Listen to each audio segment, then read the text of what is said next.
Ok, bueno. Entonces, le comentaba a Diana Laura que la siguiente evaluación va a corresponder a un examen, por lo cual pues vamos a repasar un poco como los fundamentos que vienen en el temario, como los conceptos fundamentales. Todavía no decido la plataforma en la cual se va a hacer la aplicación del examen. Si no logro resolverlo, pues a lo mejor nada más va a ser en un documento de Word. Pues bueno, el temario de examen va a abarcar algunos conceptos que ya estaban en las lecturas abordadas. El primero, pues, es la definición de derecho laboral. Entonces, pues, alguien me apoya, por favor, leyendo los dos puntitos. Definición de derecho laboral. Conjunto de normas jurídicas, sistema de principios e instituciones jurídicas que norman las relaciones de trabajo y que están orientados a la relación integral de la justicia social. ¿También el otro? Sí. Ok. Rama dogmática. Ciencia del derecho, suma articulada de conceptos, estudios y conocimientos enfocados a la problemática social, correspondiente a las relaciones de trabajo, a la función pública y a las relaciones jurídicas que entienden la prestación de servicios y realización de obras. Entonces, esto ya lo habíamos revisado desde la primera sesión, es como un pequeño resumen, pero también ya es una definición como de carácter estipulado, ¿no? Por lo tanto, pues tal cual quizás vengan en el examen, más o menos los modelos de regulación vienen así. Entonces, a lo que se tienen que abocar es a estas dos definiciones del derecho laboral. El primero es a partir de su carácter prescriptivo como norma jurídica, y el segundo, en términos como a lo que me dedico, más ligado a la dogmática, es decir, a la discusión de las reglas que comprenden el derecho entendidas en el ámbito de la ciencia. Estas son las dos definiciones, no hay más ni menos, como conjunto de normas jurídicas respecto de sus instituciones y como dogmática en esta descripción de en qué sentido se entiende como ciencia. Pues de todos modos, me imagino que como les comentaba, va a quedarse colgado el video si lo quieren repasar más adelante. Las dos puntos importantes, pues es, en primera, ¿cómo vamos a entender el derecho laboral? El derecho laboral, como se veía en las primeras sesiones, está dentro del derecho social, ¿no? O por lo menos ahí había un poco de la discusión en qué sentido se ligaba con el derecho de lo social o en qué sentido se partía de esto, ¿no? En ese sentido, pues forma parte del derecho público, porque es la misma determinación hacia su carácter que se ejerce, sobre todo en las condiciones pues, laborales, y por lo tanto tiene dos divisiones, ¿no? Tanto el público como el privado, ¿no? Lo público pues obedece al derecho de lo colectivo y el derecho privado pues pues obedece sobre todo a la relación directa del patrón y obrero, ¿no? Entonces, si bien también veíamos esta discusión que en algunos tratados o que algunos estudiosos pues no lo considerarían como parte inscrita dentro del derecho social, pues está presente que es parte del derecho público. Ahora, el derecho laboral busca establecer y organizar todas las circunstancias, fenómenos y situaciones que puedan surgir de las relaciones de trabajo con el fin de que sean seguras y apropiadas para las dos partes, ¿no? Algunas de estas reformas, algunas de estas formulaciones en que se organizan, pues están dadas a partir de criterios que también se establecen en jurisdicciones que competen a la ley del trabajo, y por ejemplo se ven en los CEOs, ¿no? Que son estas regulaciones estipuladas como de carácter de cómo lo trabajan los empresarios o qué condiciones deben de tener en el sentido de que puedan ser seguras, ¿no? Tanto para el que contrata como para el que trabaja, ¿no? Entonces, En términos muy generales, esta es la definición. Se pretende que con esto se garantice cierta seguridad, cierta correspondencia y que esta correspondencia tenga un fin que sea propicio para ambas partes, ¿no? Sabemos que en la realidad, pues esto no sucede de una manera pues muy correspondiente, pero por lo menos en teoría está planteado de esta forma, ¿no? Cuando hablamos de circunstancias, fenómenos y situaciones, pues nos vamos a referir a cualquier contradicción que pudiera estar estipulada por esta relación. Como también veíamos en una de las primeras lecturas, existen como dos fundamentos, el propio fundamento constitucional que da origen a la Ley Federal del Trabajo, pues bueno, está inscrito dentro de un artículo que es el 123 de la Constitución Política, y que al mismo tiempo ha tenido, si bien desde su carácter de inscripción desde la de 1917 estaba presente por toda esta problemática social que les comentaba, surgió a partir de la explotación de los obreros, de las tiendas de raya, de las bases porfiristas, y que ya se tratan de estipular desde 1917, habíamos mencionado que hay reformas significativas en la de 1930, en la de 1970 y en la de 1980. También ha habido como dos reformas muy significativas dentro de la del 2015. Pero seguimos considerando que hay una serie de premisas, porque bueno, el programa que le llamamos neoliberal, el programa que arriba a la competencia o a las prescripciones de la globalización se origina en la década de los 80s, pues todavía no ha habido una correcta regulación. Pero por lo menos es clave, pues que el fundamento del derecho del trabajo está en el artículo 123 constitucional, y este es el que da origen, pues, a la Ley General del Trabajo, ¿no? Y esto ya estaba presente desde la Constitución de 1917, pero va a tener, pues, estas reformas, ¿no? Ahora bien, ¿me apoyan leyendo los principios?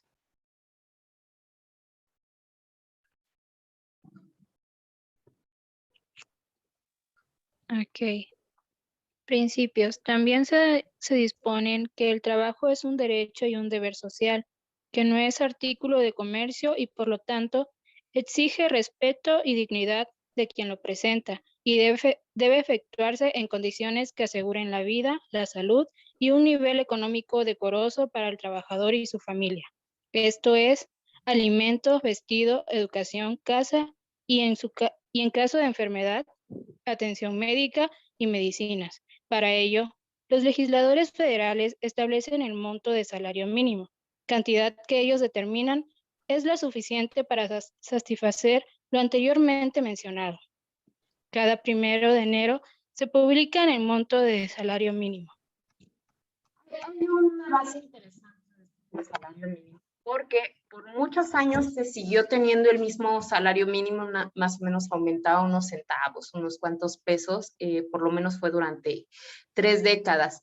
Y se considera, a pesar de que había ya desde el gobierno de Fox y también con el penúltimo presidente, Peña Nieto, había un incremento como un poco mayor al salario mínimo. Todavía me tocó pues cuando eran 75 pesos, 83, y ahorita el salario mínimo pues en primera se distribuye de manera diferente en el norte del país que en la zona centro-sur.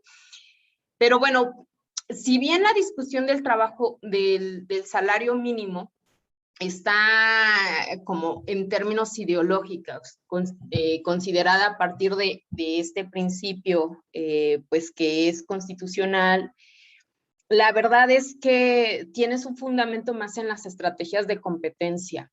Para que se pudiera firmar y refrendar el Tratado de Libre Comercio, que mantiene relaciones latinoamericanas con Canadá, se necesitaba que tuviera un salario de competencia que pudiera ser beneficiario de ambas partes, ¿no? Entonces, si bien la Constitución regula que el salario mínimo debería de ser el que determina una cantidad suficiente para satisfacer pues todas estas condiciones de vida digna, pues sabemos que más bien tiene que ver con una apuesta del mercado liberal. Ahora, pues, tampoco es como que con 112 pesos, que es el salario mínimo actual, te puedas tener un estatus decoroso para el trabajador, ¿no? Más si tienes una familia. Entonces eso es como bien cuestionable, pero pues la apuesta de estos últimos programas para que se pudiera refrendar un compromiso a nivel internacional, pues viene más bien con una apuesta de que las empresas puedan seguir invirtiendo en el Estado mexicano. Por eso es que se hace pues un aumento dentro de las últimas regulaciones, ¿no? Sin embargo, pues en términos ideales, este análisis del salario mínimo va acorde con la canasta básica, ¿no? Por eso también la canasta básica de alimentos en México y pues en Latinoamérica pretende mantener unos costos más o menos regulados. Si bien pues sabemos que hay otros costes de la propia educación que no se pueden inscribir, es por ello que muchas de las apuestas sociales de por qué no suben el salario pues mínimo para tener condiciones dignas se basan pues en la precarización de servicios. Por eso en otros estados, como Estados Unidos, Canadá propiamente, no existen modelos de atención gratuita, ¿no? Como la universidad o, bueno, la educación pública universitaria, tampoco existe pues una gratuidad en los servicios médicos, pero esto es porque los salarios son mucho más altos, ¿no? Así que incluso hay como algunos chistes de que estudias una maestría o un doctorado y pretendes irte a Estados Unidos a trabajar de lavaplatos porque pues el salario es mucho más rentable, porque si bien estos no tienen pues servicios educativos gratuitos o médicos gratuitos, pues estas son las puestas en marcha que ejerce el Estado para no subir los salarios, ¿no? Entonces, desconfíen mucho del principio, porque no sé ustedes, pero me parece que pues el salario mínimo en realidad no nos refleja concretamente algo que nos permitiera tener un sustento decoroso. Hay como, pues a la mayoría de los maestros que estamos así como por horas, pues nada más se nos paga un salario mínimo, ni siquiera un salario mínimo, ¿no? Como 72 pesos. Por eso si sus maestros no entran a clase, pues bueno, no crean que es muy sencillo. La legislación, ¿me puedes apoyar leyendo, por favor? Ok. Dentro de la legislación laboral se especifican cuáles son las condiciones generales de trabajo acordes al tipo de trabajo personal subordinado que se realice, así como los derechos y obligaciones que tienen por el simple hecho de desempeñar una labor. También se especifican las instituciones ante las cuales debes acudir en caso que consideres que se han vulnerado tus derechos laborales. Bueno, esto es muy interesante. Por aquí abajito anoto que la definición de lo que vamos a entender en este sentido por jurisprudencia es la interpretación de lo que se hace de la ley conforme a los tribunales federales en más de 5 casos resueltos, y por eso una jurisprudencia se conoce como un criterio.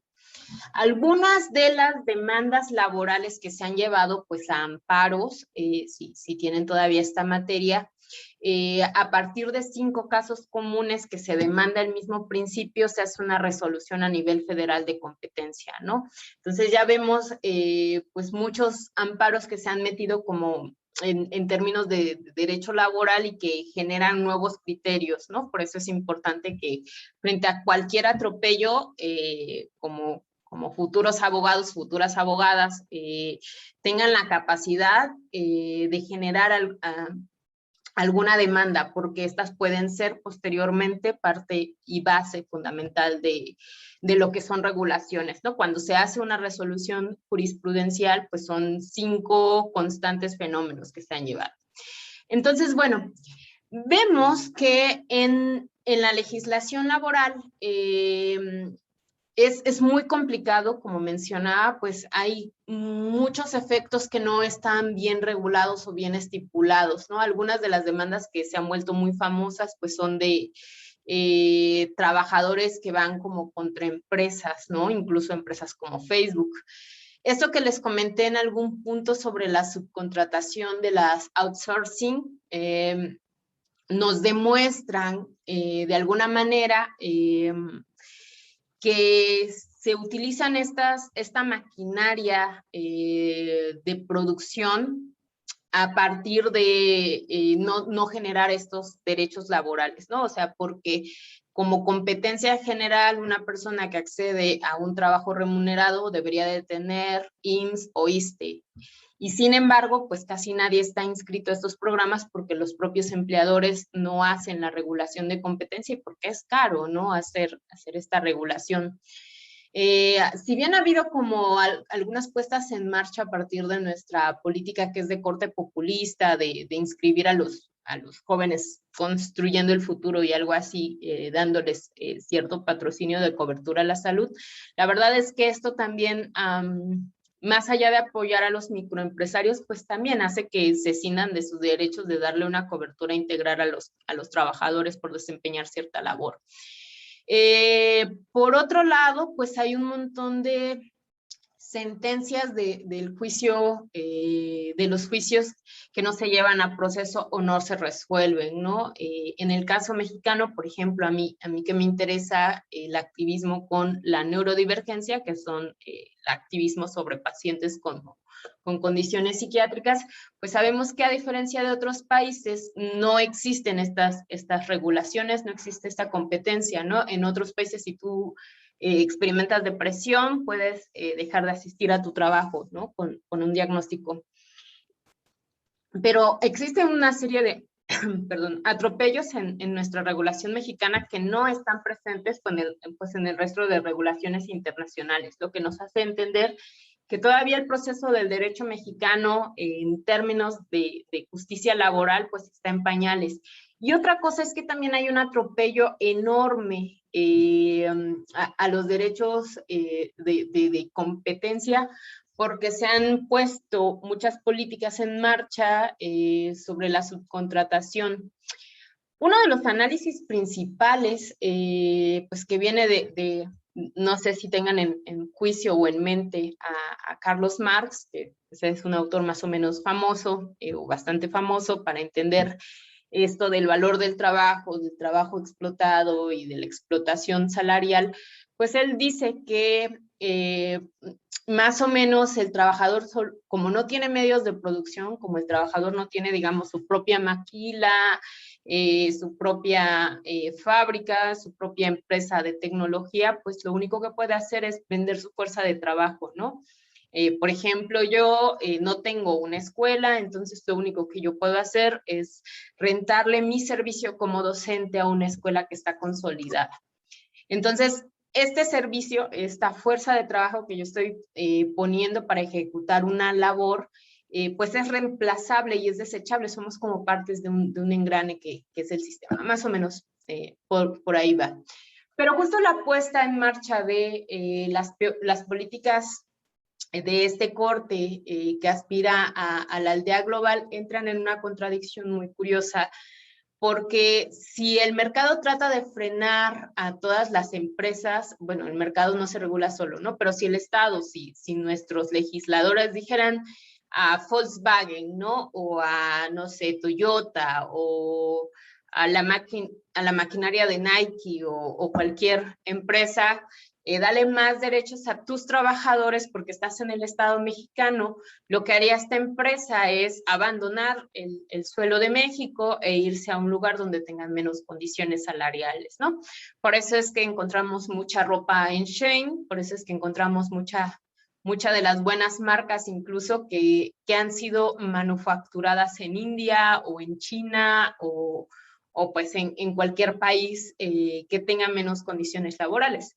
Porque lo que hace este sistema de producción es, si en mi estado no me da suficientes posibilidades para que yo siga produciendo masivamente y atropelle los derechos, muevo mi capital a otro lado, ¿no? Imagínense, pues no sé, una farmacia de similares, que estas son como franquicias, pues bueno, si no te sirve aquí en tu colonia, la mueves a otra, pero la maquinaria sigue siendo la misma. Ese es como un ejemplo. Entonces, pues si bien la legislación debería de considerar que existen condiciones generales de trabajo, en la realidad sabemos que pues es por lo menos una terminología, una retórica política que no se lleva pues nada. En el derecho laboral es muy importante definir los roles, funciones, mecanismos de lo que es la relación laboral en sí.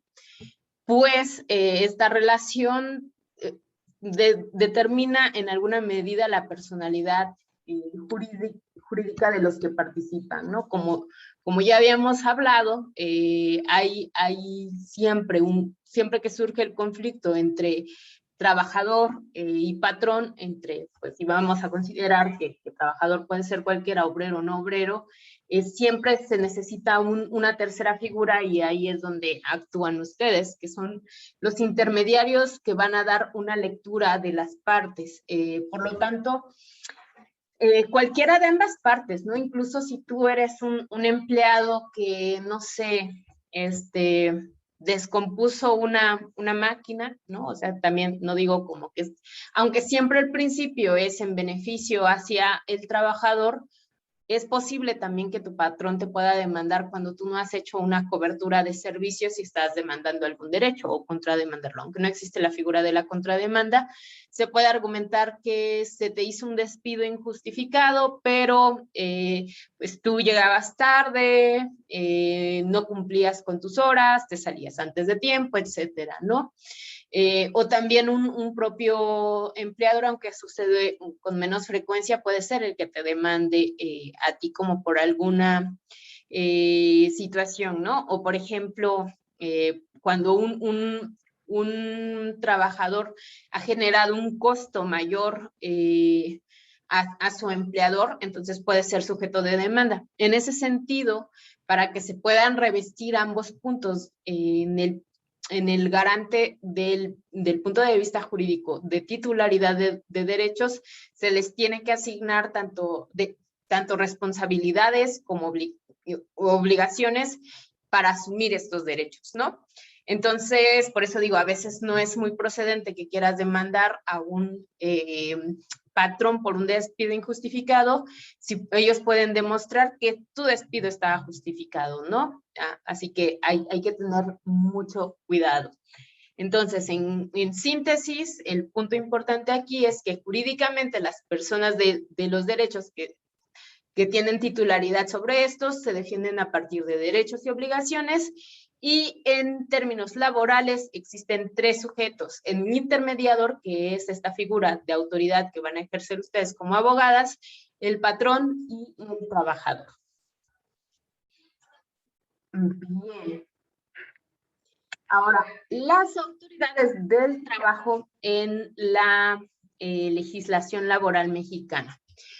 Cuando existe inconformidad de las partes, o bueno, en estas figuras que acabamos de ver, de analizar, no está conforme con cierta asignación de los derechos, se puede generar una restitución para llevarlo a competencia y que puedan proceder, ¿no? Entonces, en lo referente a cuestiones laborales tenemos dos juntas de conciliación y arbitraje. La primera es de orden local y la segunda es de orden federal. Pues todo lo local, sobre todo, son resoluciones que competen a principios de ordenamiento cívico y social, ¿no? Y las demandas que están consideradas desde su Corte Federal son las relacionadas como con ramas más amplias, ¿no? Lo que es casi todo lo industrial, ¿no?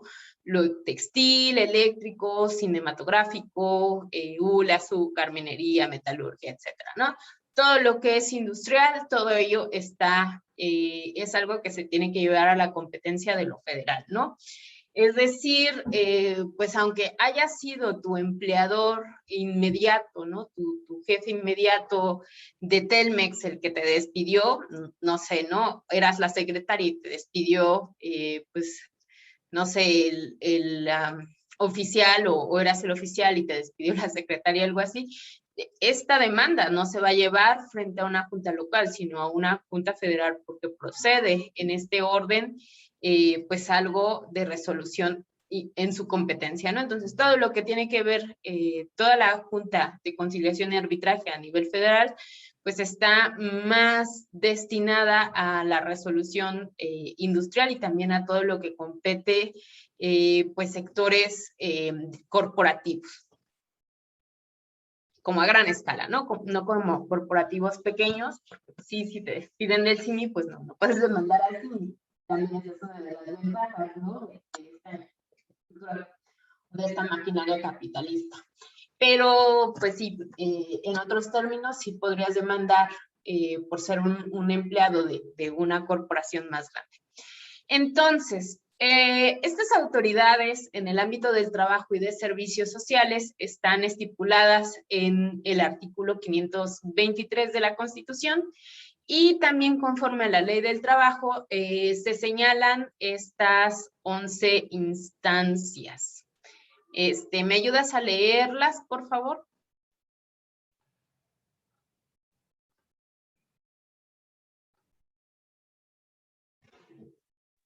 Sí. Autoridades, ¿dónde está?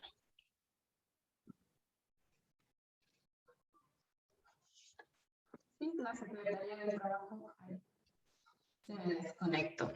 Bueno, estas instancias son la Secretaría del Trabajo y Previsión Social, la Secretaría de Hacienda y Crédito Público, la de Educación Pública,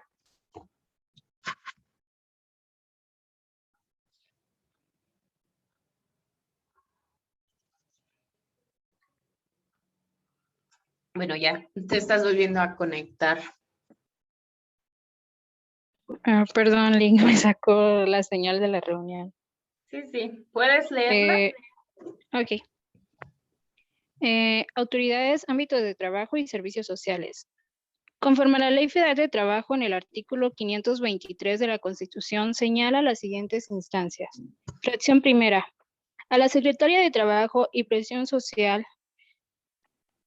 Fracción segunda, a las Secretarías de Hacienda y Crédito Público y de Educación. Bueno, entonces nada más le daré un repaso.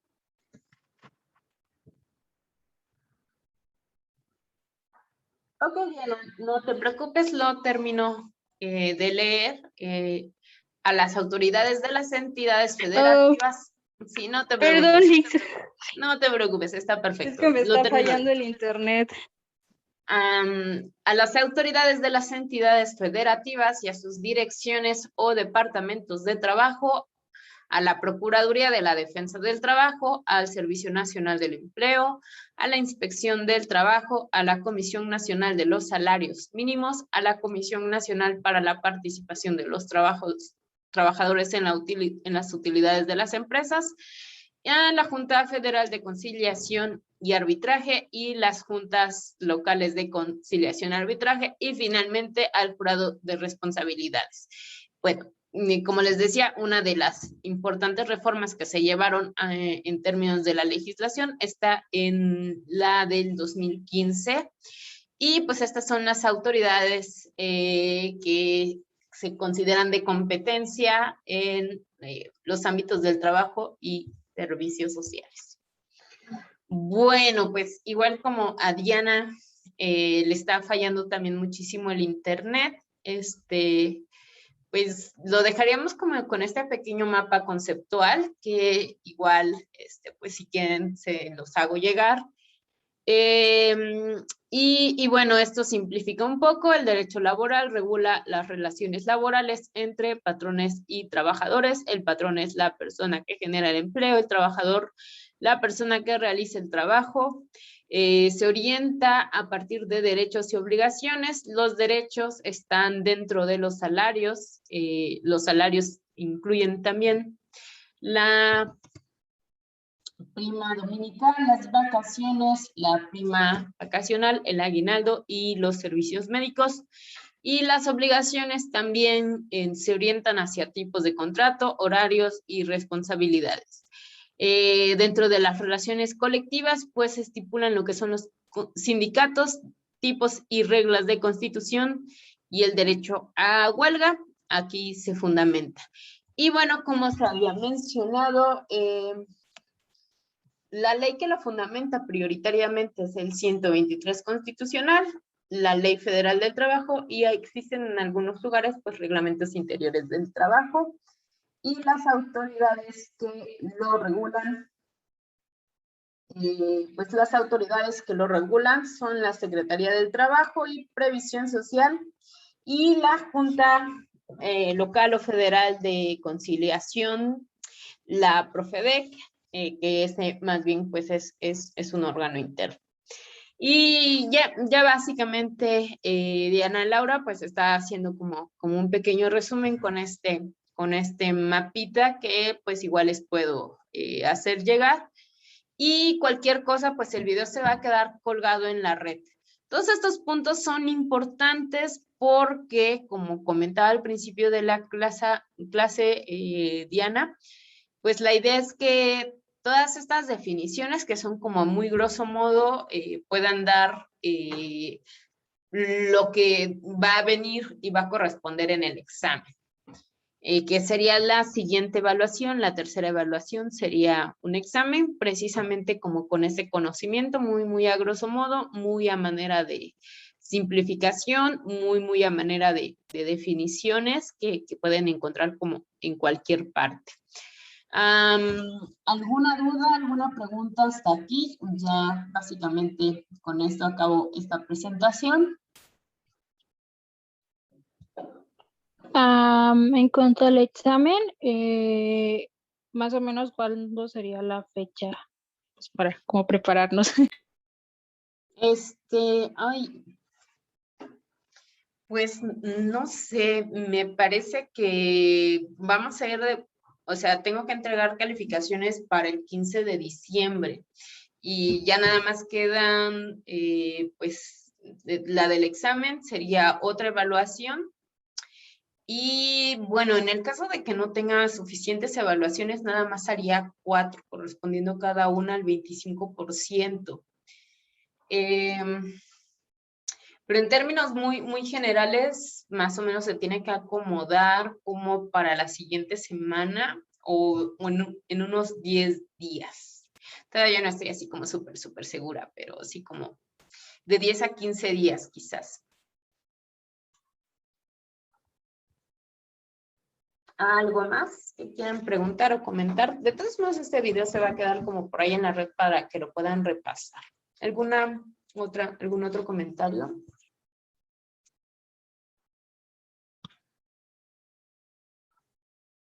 ¿No? Bueno, entonces les